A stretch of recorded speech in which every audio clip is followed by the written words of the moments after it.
Hi అండి all, welcome to my channel. కొంచెం డిస్టర్బెన్స్గా ఉంది, అడ్జస్ట్ అవ్వండి. సో వీడియోకి ముందే చెప్పేస్తున్నాను, ఏంటంటారా, ఇంటి ముచ్చట కాదండి, ఇది ఊరు ముచ్చట. ఏంటంటే మన వీరమ్మ తల్లి తిరునాళ్ళు ఉయ్యూరులో. సో రాత్రి ఇలా స్టార్ట్ అయిందనమాట. అమ్మవారు బయటకు వచ్చేసరికి మనకి 8 to 9 అయింది. ఇక్కడ ఉయ్యూరులో ఈ అమ్మవారు చాలా ఫేమస్ అండి. సత్యంగల దేవత అని నమ్ముతారు. ఇక్కడ ప్రజలందరూ చుట్టుపక్కల ఊరు నుంచి అందరూ చాలామంది వస్తారు.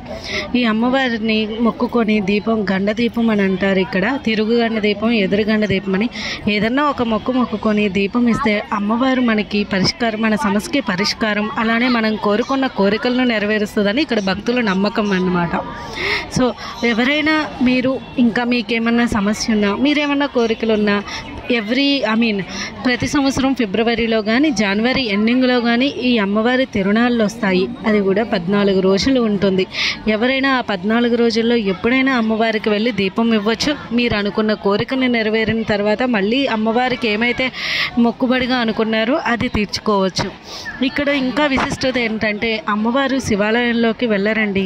ఎందుకంటే శివాలయంలో సాధ తీసుకుంటారు కానీ లోపలికి వెళ్ళరు. ఇంకా అమ్మవారి కథ చెప్పడానికి చాలా ఉంది. ఇక్కడ ఇంకొక విశిష్టత ఏంటంటే అమ్మవారు తనంతటికి తానే ఉయ్యాలు ఊగుతారు. అది కూడా నేను మీకు వీడియోలో అప్లోడ్ చేస్తాను తర్వాత. సో ఇక్కడ చాలామంది ప్రజలు వస్తున్నారు చూడండి. ఎందుకంటే వీళ్ళందరూ నమ్మకంతో, ఇది నాకు తెలిసి ఈ ఊరు మొత్తం నేను తీసిన ఈ వీడియో జస్ట్ 1/4లో 1/4 ఎందుకంటే చాలామంది ప్రజలు వచ్చారు. వాళ్ళ కోరికలు నెరవేరితేనే ఇట్లాగా వస్తూ ఉంటారు. అండ్ అమ్మవారు ఇక్కడ పిల్లలు పుట్టిన వారికి కూడా పానాసారం అని చెప్పి మనకి పౌర్ణమి రోజు చేస్తారు నైట్. అలా పానాసారం పండిన వారికి కూడా అమ్మవారు సంతాన భాగ్యాన్ని కలిగిస్తుందని ఇక్కడ ప్రజలు. ఇంకొక విశిష్టత ఏంటంటే ఈ అమ్మవారి ఇక్కడ ముస్లిమ్స్ అమ్మవారి గుళ్ళోకి వస్తారు.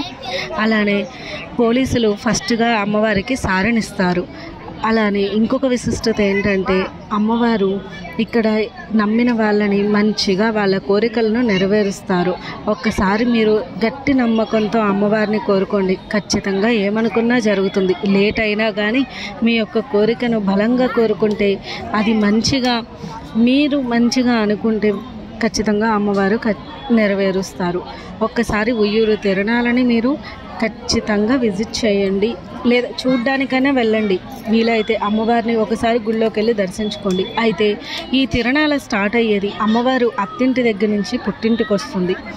సో అత్తింటి దగ్గర నుంచి పుట్టింటికి వచ్చి 14 రోజుల పాటు ఇక్కడ ఉంటారు. సో ఇక్కడ అందరూ చాలా బాగా ఘనంగా చేసుకుంటారు తిరునాళ్ళని. దీని అమ్మవారి పూర్తి స్టోరీ కావాలి అంటే కనుక నాకు ఒకసారి కామెంట్ చేయండి, నేను ఖచ్చితంగా చెప్తాను కూడా. ఇంకొకటి, ఇక్కడ అమ్మవారు మా ఇంటికి వచ్చారండి. ఇలాగ పిల్లల్ని అమ్మవారు ఒళ్ళో పడుకోబెడతారనమాట. ఎందుకంటే వాళ్ళకి మంచి జరుగుతుంది అనే నమ్మకం ఇక్కడ అందరికీ. సో ఇంకా అమ్మవారి పల్లకిని మోస్తే వాళ్ళు ఏం కోరుకున్నా నెరవేరుతుంది, అలానే మంచి జరుగుతుందని కూడా నమ్ముతారు. అమ్మవారి పల్లకి నుంచి కింద నుంచి కూడా దూరి వెళ్తారు. కరెక్ట్గా 14 రోజులు అమ్మవారు కరెక్ట్గా ఉంటారు. మీరు కనుక ఇవన్నీ చూడాలంటే ఖచ్చితంగా 2 days స్పేర్ చేయాల్సిందేనండి. ఎందుకంటే అంత బాగుంటుంది అమ్మవారి తిరునాళ్ళు. ఇక్కడ జాతర కానీ, ఊరేగింపు కానీ, ఉయ్యాల కానీ మీరు అస్సలు నమ్మరు. ఖచ్చితంగా అమ్మవారు తానంతటికి తానే ఉయ్యాల ఊగుతారు ఇక్కడ. ఇంకొకటి, అమ్మవారు మనం ఏం కోరుకున్నా, లేదు మేము తిరునాళ్ళలోనే తీర్చుకోవాలా మొక్కులు అంటే అది మీ ఇష్టం అండి. అమ్మవారు ఇంకొక చోట అత్తగారిళ్ళని ఉంటుంది, ఆ గుళ్ళో తీర్చుకున్నా ప్రాబ్లం లేదు. కాకపోతే మీరు కోరుకున్న మొక్కుబడిని బట్టి మీరు ఎప్పుడు ఎలా తీర్చుకోగలరో అలా తీర్చుకోండి. నేనైతే ఇక్కడ తిరుగండ దీపం ఇచ్చానండి, అంటే అమ్మవారిని మొక్కుకొని ఇచ్చాను. సో నా కోరిక ఖచ్చితంగా నెరవేరుతుందని నేను ఖచ్చితంగా అనుకుంటున్నాను. మీరు కూడా ఎవరైనా ఏమన్నా ఉయ్యూరు చుట్టుపక్కల దగ్గరలో ఉన్న వాళ్ళు, లేదంటే ఎంత దూరాన్ని ఉన్నా మేము ఇవ్వాలి అనుకున్న వాళ్ళు ఖచ్చితంగా అమ్మవారి తిరునాళ్ళకి రండి, చూసుకోండి. నేను చెప్పకపోయినా మీరు క్యాలెండర్ చూసుకున్న ఫిబ్రవరి కానీ జనవరి ఎండింగ్లో కానీ భీష్మ ఏకాదశి అని ఉంటుంది. అమ్మవారి తిరునాళ్ళు భీష్మ ఏకాదశి రోజు స్టార్ట్ అవుతుంది. వెళ్ళే ముందు ఒక సబ్స్క్రైబ్